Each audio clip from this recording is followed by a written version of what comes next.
आइए जानते हैं देश विदेश और खेल के बारे में सभी बड़ी खबरें और आप इस चैनल को कृपया सब्सक्राइब कर दें।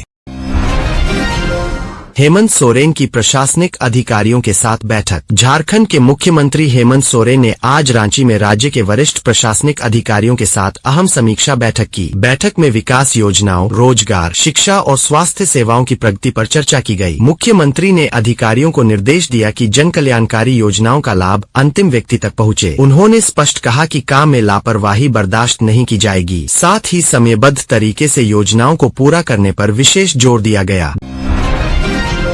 ठंड और शीतलहर के प्रभाव के कारण झारखंड सरकार ने सभी स्कूलों को 6 से 8 जनवरी तक बंद करने का आदेश दे दिया है। सरकार के अपर सचिव द्वारा जारी विज्ञप्ति में लिखा गया है, शीतलहर और ठंड के बढ़ते प्रभाव को देखते हुए राज्य में संचालित सभी कोटि के सरकारी और गैर सरकारी सहायता प्राप्त और गैर सहायता प्राप्त निजी स्कूलों में 6 से 8 जनवरी तक के लिए प्री नर्सरी से कक्षा 12वीं तक की कक्षाएं बंद रहेंगी। होली के त्योहार पर घर जाने की तैयारी कर रहे यात्रियों के लिए ट्रेनों में सीटों की भारी किल्लत देखने को मिल रही है। दिल्ली से बनारस, प्रयागराज, रांची, पटना, दरभंगा और जयनगर जाने वाली अधिकतर ट्रेनों में स्लीपर क्लास की सीटें 2 महीने पहले ही फुल हो चुकी है। कुछ चुनिंदा ट्रेनों में अब सिर्फ एसी श्रेणी की सीटें ही उपलब्ध है। रेलवे अधिकारियों के मुताबिक बिहार और पूर्वांचल की ओर बढ़ती मांग को देखते हुए जल्द ही विशेष ट्रेनों की घोषणा की जाएगी। 4 मार्च को होली है और 1 से 4 मार्च के बीच सबसे ज्यादा यात्रियों की आवाजाही होगी। नाबालिगों से यौन उत्पीड़न रोकने के लिए बने पोक्सो 1 के मामलों में रांची से एक चिंताजनक तस्वीर सामने आई है। यहाँ करीब 50% मामलों में पीड़िता कोर्ट पहुँचने के बाद अपने ही बयान से मुकर जा रही है या पेश नहीं हो रही। इससे न्याय प्रक्रिया कमजोर पड़ रही है और कानून के दुरुपयोग पर सवाल खड़े हो रहे हैं। आंकड़ों के मुताबिक 2025 में 183 से ज्यादा पोक्सो केस कोर्ट पहुँचे, जिनमें 44 मामलों में फैसला हुआ। इनमें करीब 30 केस पीड़िता के पलटने से कमजोर हो गए। 2024 में भी यही रुझान दिखा, जहां 100 में से 64 आरोपी बरी हुए। इंदौर की घटना के बाद धनबाद में पानी की पाइपलाइन को लेकर गंभीर सवाल खड़े हो गए हैं। शहर में कई जगह गंदे नालों के बीच से पानी की पाइपलाइन गुजर रही है, जो लोगों की सेहत के लिए बेहद खतरनाक है। पाइपलाइन में लीकेज होने पर नाली का दूषित पानी सप्लाई में मिल सकता है, जिससे हैजा, टाइफाइड और दस्त जैसी बीमारियों का खतरा बढ़ जाता है। खासकर पुरानी पाइपलाइनों में यह समस्या ज्यादा है। हिंदुस्तान संवाद में स्थानीय लोगों ने नाराजगी जताई और बताया कि वे सप्लाई का पानी पीने में इस्तेमाल नहीं करते, मजबूरी में उबालकर या खरीद कर पानी पीते हैं। बोकारो में ठंड और कोहरे के कारण हादसा। बोकारो जिले में घने कोहरे के कारण एक सड़क हादसा हो गया, जहां तेज रफ्तार पिकअप वाहन सड़क किनारे खड़े ट्रक से जा टकराया। इस दुर्घटना में चालक गंभीर रूप से घायल हो गया। हादसे के बाद कुछ समय तक यातायात प्रभावित रहा। पुलिस ने मौके पर पहुंचकर स्थिति को संभाला और घायल को अस्पताल पहुंचाया। प्रशासन ने वाहन चालकों से अपील की है कि कोहरे में धीमी गति से वाहन चलाएं और सुरक्षा नियमों का पालन करें। रांची में ट्रक बाइक की टक्कर। राजधानी रांची के नामकुम इलाके में तेज रफ्तार ट्रक और बाइक की जोरदार टक्कर हो गई। इस हादसे में बाइक सवार युवक की मौके पर ही मौत हो गई, जबकि पीछे बैठा व्यक्ति गंभीर रूप से घायल हो गया। स्थानीय लोगों की मदद से घायल को अस्पताल पहुंचाया गया। हादसे के बाद कुछ देर तक सड़क पर अफरा-तफरी का माहौल रहा। पुलिस ने ट्रक को जब्त कर लिया है और चालक की तलाश की जा रही है। प्रारंभिक जाँच में तेज रफ्तार को हादसे की वजह बताया जा रहा है। पीएसए नियम विवाद में भाजपा ने सरकार पर हमला किया। आज 5 जनवरी को विपक्षी भारतीय जनता पार्टी भाजपा ने आरोप लगाया कि झारखंड सरकार ने पीएसए अधिनियम 1996 की मूल भावना को कमजोर कर दिया है। भाजपा का कहना है कि अधिनियम में ग्राम सभाओं को मिलने वाले अधिकारों को नए नियमों में भरपूर प्राथमिकता नहीं दी गई है। यह मुद्दा आदिवासी हितों और स्थानीय शासन अधिकारों के संदर्भ में सियासी बहस को तेज कर रहा है, जिसमें मुख्यमंत्री हेमंत सोरेन की सरकार निशाने पर है।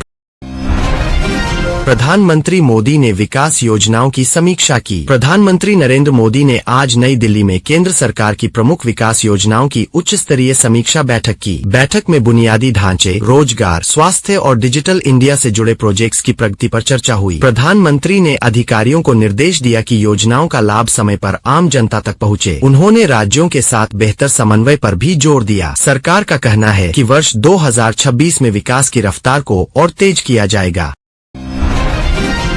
गरवा में जादू टोना के शक में हत्या। गरवा जिले से एक दिल दहला देने वाली घटना सामने आई है, जहां जादू टोना के शक में एक व्यक्ति की बेरहमी से हत्या कर दी गई। बताया जा रहा है कि आरोपियों को मृतक पर तंत्र मंत्र करने का संदेह था। इसी अंधविश्वास के चलते 3 लोगों ने मिलकर वारदात को अंजाम दिया। पुलिस ने त्वरित कार्रवाई करते हुए एक महिला समेत 3 आरोपियों को गिरफ्तार कर लिया है। मामले की जाँच जारी है और पुलिस ने लोगों से अंधविश्वास से दूर रहने की अपील की है।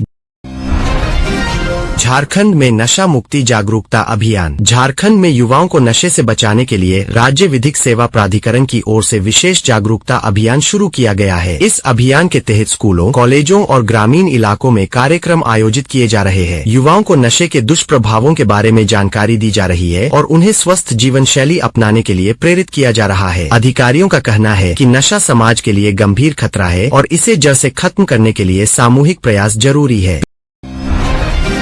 पीईएसए नियमों को लेकर सरकार पर आरोप। झारखंड में पीईएसए नियमों को लेकर सियासी घमासान तेज हो गया है। भाजपा नेता अर्जुन मुंडा ने राज्य सरकार पर आरोप लगाया है कि नए पीईएसए नियम आदिवासियों के अधिकारों को कमजोर कर रहे हैं। उन्होंने कहा कि ग्राम सभाओं को जो अधिकार मिलने चाहिए थे वे पूरी तरह नहीं दिए गए। वहीं सरकार का कहना है कि नियम आदिवासी हितों को ध्यान में रखकर बनाए गए हैं। इस मुद्दे पर आने वाले दिनों में राजनीतिक बयानबाजी और तेज होने की संभावना है।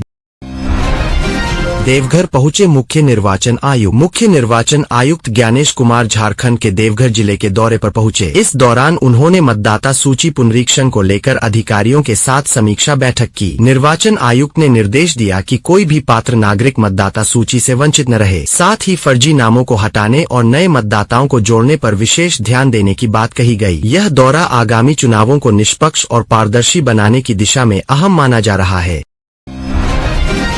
संसद के बजट सत्र की तैयारियां तेज। केंद्र सरकार ने आगामी बजट सत्र को लेकर तैयारियां तेज कर दी है। वित्त मंत्रालय विभिन्न मंत्रालयों से सुझाव और रिपोर्ट जुटा रहा है। इस बार बजट में मध्यम वर्ग, किसानों और युवाओं पर विशेष ध्यान दिए जाने की संभावना है। महंगाई नियंत्रण, रोजगार सृजन और इंफ्रास्ट्रक्चर निवेश को प्राथमिकता मिल सकती है। राजनीतिक दल भी बजट सत्र से पहले अपनी रणनीति बनाने में जुट गए हैं। उत्तर भारत में शीतलहर का प्रकोप। उत्तर भारत के कई राज्यों में कड़ाके की ठंड और शीतलहर से जनजीवन प्रभावित है। दिल्ली, यूपी, बिहार, झारखंड और राजस्थान में तापमान लगातार गिर रहा है। कई जगहों पर स्कूल बंद कर दिए गए हैं और ट्रेन व फ्लाइट सेवाएं भी प्रभावित हुई है। मौसम विभाग ने अगले कुछ दिनों तक ठंड जारी रहने की चेतावनी दी है। प्रशासन ने अलाव और राहत व्यवस्था बढ़ाने के निर्देश दिए हैं। किसानों के मुद्दों पर केंद्र सरकार की बैठक। केंद्र सरकार ने किसानों से जुड़े मुद्दों को लेकर अहम बैठक की। इसमें फसल समर्थन मूल्य, बीमा योजना और सिंचाई व्यवस्था पर चर्चा हुई। सरकार ने कहा कि किसानों की आय बढ़ाने के लिए नई योजनाओं पर काम किया जा रहा है। किसान संगठनों की मांगों पर भी विचार किया गया। आने वाले दिनों में कृषि क्षेत्र से जुड़े कुछ बड़े फैसलों की घोषणा संभव है। शेयर बाजार में उतार चढ़ाव। सप्ताह के पहले कारोबारी दिन शेयर बाजार में उतार चढ़ाव देखने को मिला। वैश्विक संकेतों और निवेशकों की सतर्कता के कारण सेंसेक्स और निफ्टी में सीमित गिरावट दर्ज की गई। बैंकिंग और आईटी सेक्टर के शेयरों पर दबाव देखा गया, जबकि कुछ चुनिंदा शेयरों में खरीदारी भी हुई। विशेषज्ञों का कहना है कि निवेशकों को फिलहाल सतर्क रहने की जरूरत है।